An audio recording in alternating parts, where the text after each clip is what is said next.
You're getting ready to pass. You've just loaded up with your American Express, Visa, Discover, and any other card you can think of with every bit of debt imaginable. What happens to those debts when you die? Hi, I'm John Strohmeyer, and today we've got to figure out, well, who has to pay the debts that are left when you pass on?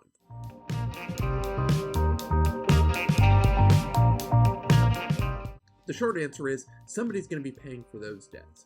Now, we want to think about first, what type of debt is it? Because that's going to affect what happens to it. Then we're going to think, who gets paid first? Because we don't want to just have a rush to the courthouse to try and get paid. So, first things first, what type of debt are we talking about? Certain debts, it doesn't matter that you've passed on, that debt remains intact. So if we think about secured loans, these are debts where you took out money, you borrowed money to buy a thing. So mortgage on a house, a car note, maybe some piece of equipment that you bought, you borrowed money, and in exchange you signed a lot of paperwork telling the bank that if you forget to pay, they can come take that thing back from you. Well, those are debts where you're going to have to end up paying for them one way or another. So your beneficiaries, if they take the asset, they're going to remain on the hook to pay the remainder of the terms. So if you buy a house right before you pass, it's got a $300,000 note on a $400,000 house, then you leave that to your kids are going to take that house, they will receive it. Sure, it'll be worth $400,000, but they're going to have to come up with the $300,000 to pay off the note. The bank's going to be very unhappy if they don't do that. Their options may then be, well, maybe they just sell the house. The same is true if you want to buy a car. So even though you have always wanted that Ferrari, you can't just get a note on it and drive it for a few weeks before you pass and then have your kids enjoy it without having to pay the bill. Somebody's going to have to pay off the bank when it comes to paying off those notes.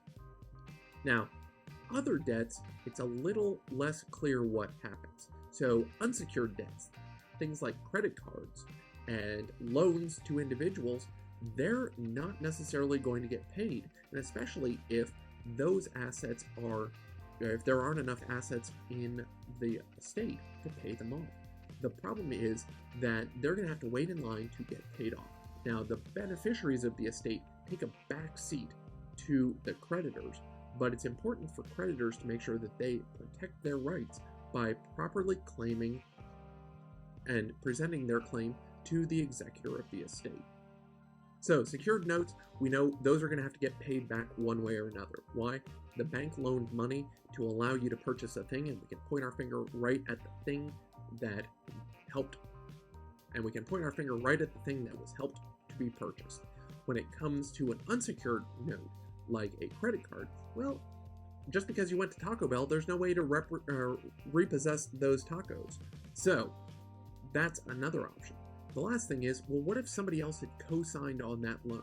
So if you have a loan where two of you, say a husband and wife, both signed on the dotted line for that debt, well, the survivor is going to be on the hook for the full amount of the debt. So three options. If it's secured, the bank's going to get paid or they're going to get their thing back. If it's unsecured, good luck to the bank in trying to get money.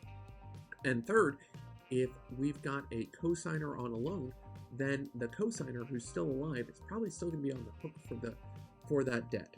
Now, I mentioned earlier that there is a priority for claims that are going to get paid.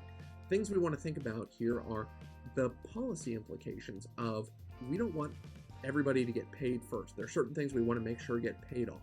So here in Texas, the first things that get paid, well, there's a family allowance and a homestead exemption or exempt property that's set aside for the surviving spouse.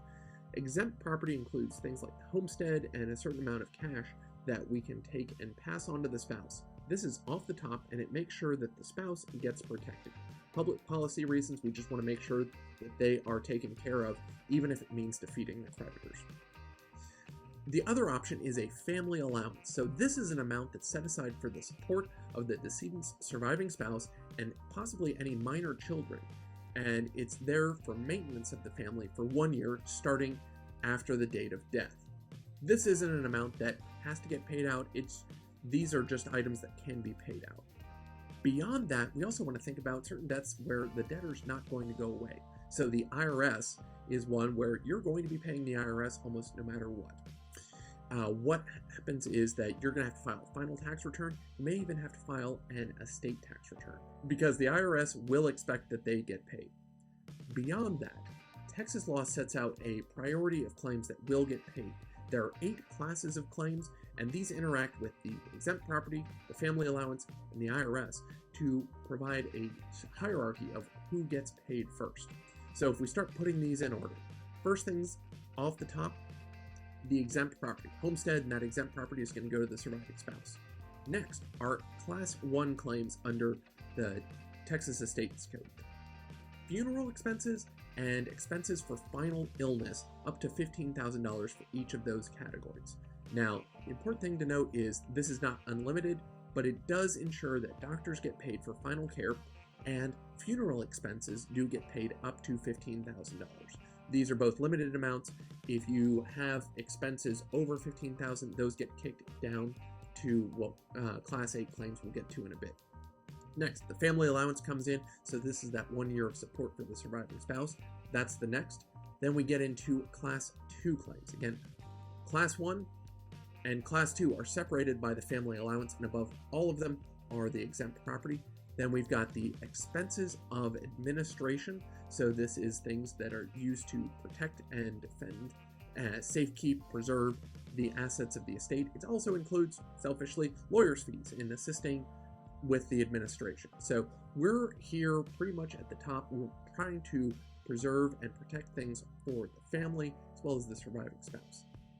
After that, we skip into federal debts. So this is where the IRS steps in.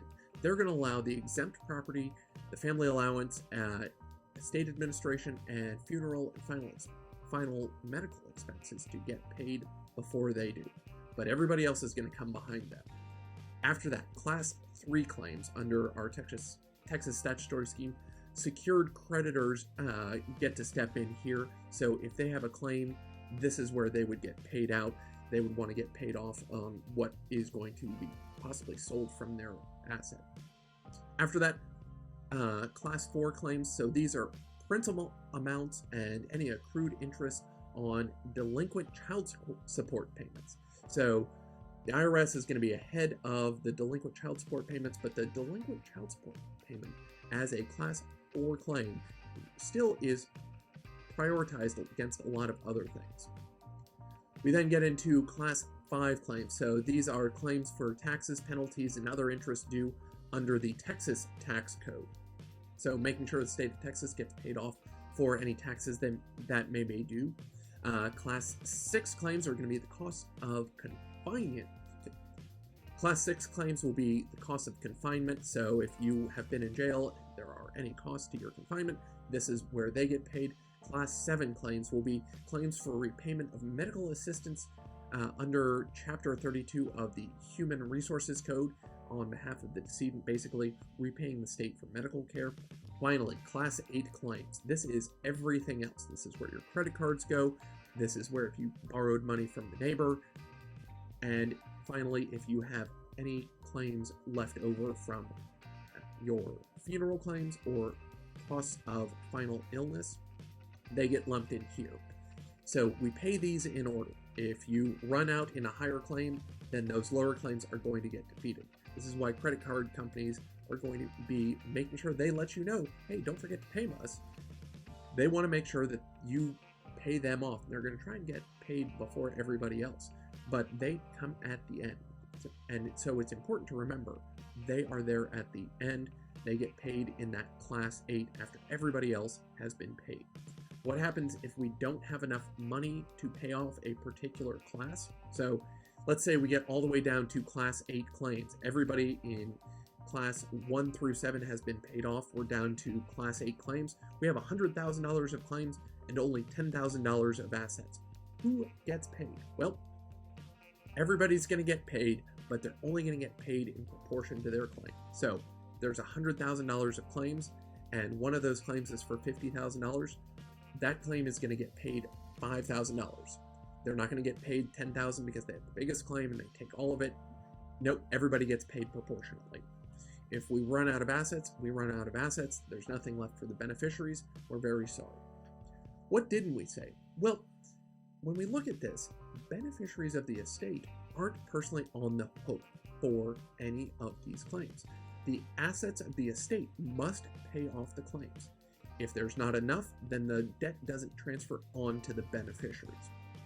The flip side of this, though, is if beneficiaries receive assets for the estate, but there were remaining claims, the beneficiaries remain on the hook for that claim. So if there's $100,000 of debt, $200,000 of assets, the beneficiaries just take those $200,000 and put them in their pocket and walk away. Well, the creditors can and should be going after the beneficiaries to get paid off. It's important to note that you can take assets. There are procedures for defeating some of these debts. It still means you've got to follow the rules. Certain people are going to get paid off. Certain people may have their claims defeated. Thanks so much for watching. If you've got other questions about this, go ahead and leave a question in the comments below. Also, don't forget to like, comment, and subscribe.